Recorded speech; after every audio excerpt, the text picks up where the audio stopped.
अब वो जीरो क्या है उनको समझ में अब आया है। राहुल गांधी की संगत में जो रहेगा वो जीरो क्या है, तो थोड़ा भी समझदार होगा बहुत जल्दी समझ जाएगा। तो मुझे लगता है कि शायद उनको अब जीरो का अनुभव पूरी तरीके से हो गया होगा।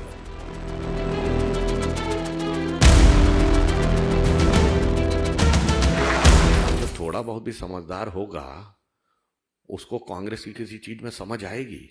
आप स्वयं समझ सकते हैं, ये राहुल गांधी जी जो पूरे देश को समझा रहे थे, मतलब अपनी पार्टी को जो समझा ना पाया देश को वही समझाता हूं, ये उनके लिए बहुत सटीक और उचित बैठता है। और ये एक सहज स्वाभाविक बात है, एक के बाद एक कांग्रेस से जिस ढंग से लोगों का मोह भंग हो रहा है।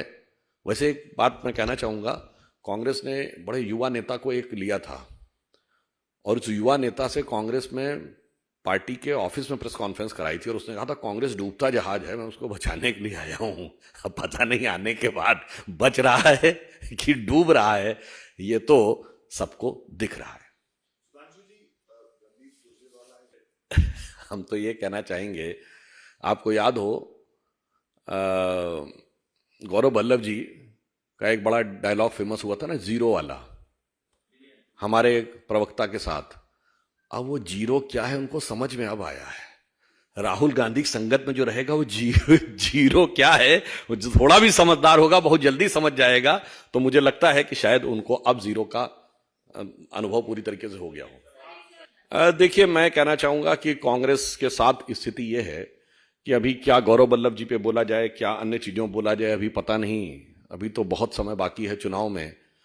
परंतु जो मुद्दे उठे हैं, ये कांग्रेस की जो राजनीतिक सोच है आर्थिक विषयों को लेकर, उस विषय के संदर्भ में उनके यहां आर्थिक विषयों के जानकार क्या सोचते हैं और राहुल गांधी बाहर आकर क्या बोलते हैं, उसका जो विरोधाभास है वो इस बात से जरूर स्पष्ट होता है। यानी राहुल गांधी की आर्थिक सोच जो वो बहुत उग्रता और आक्रामकता के साथ आकर बोलते हैं, मुझे लगता है कि उसकी वो पंचर होती हुई दिखाई पड़ती है इस प्रकार की बात से। एक तरफ हमारे प्रधानमंत्री श्री नरेंद्र मोदी जी हैं, जिन्होंने महिला सम्मान को किस ऊंचाई तक पहुंचाया है कि भारत यदि चांद के अछूते कोने दक्षिणी ध्रुव को छूने वाला दुनिया का पहला देश बना, तो प्रधानमंत्री जी ने उस पॉइंट का नाम पॉइंट शिव शक्ति रखा।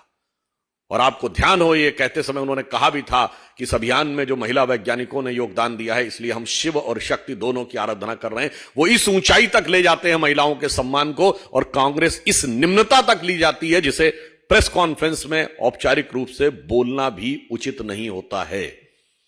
हमारी शब्दावली है नारी शक्ति वंदन अधिनियम, हमने महिला आरक्षण बिल नहीं कहा, और उनकी शब्दावली है ये। और मैं ये भी कहना चाहता हूं कि इसमें विषय सिर्फ रणदीप सुरजेवाला जी का नहीं है, यह विषय कांग्रेस पार्टी की एक व्यवस्थित और कुत्सित मानसिकता का है। महिलाओं के प्रति एक व्यवस्थित और कुत्सित मानसिकता का है। This is not just a मियर and isolated statement by A Congress leader, but A structured and well thought of dastardly mindset of the Congress party regarding the dignity of the woman।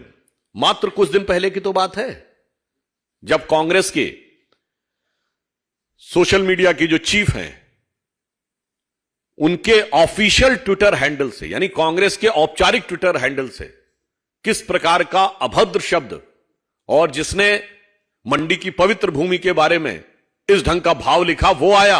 और मजे की बात है, आज तक कोई कांग्रेस उसे खोज नहीं पाया। तमाम चीजें खोज खोज के भाषण दे रहे हैं, आज तक नहीं पता लगा पाए कि उनके यहां से ट्वीट किसने किया था।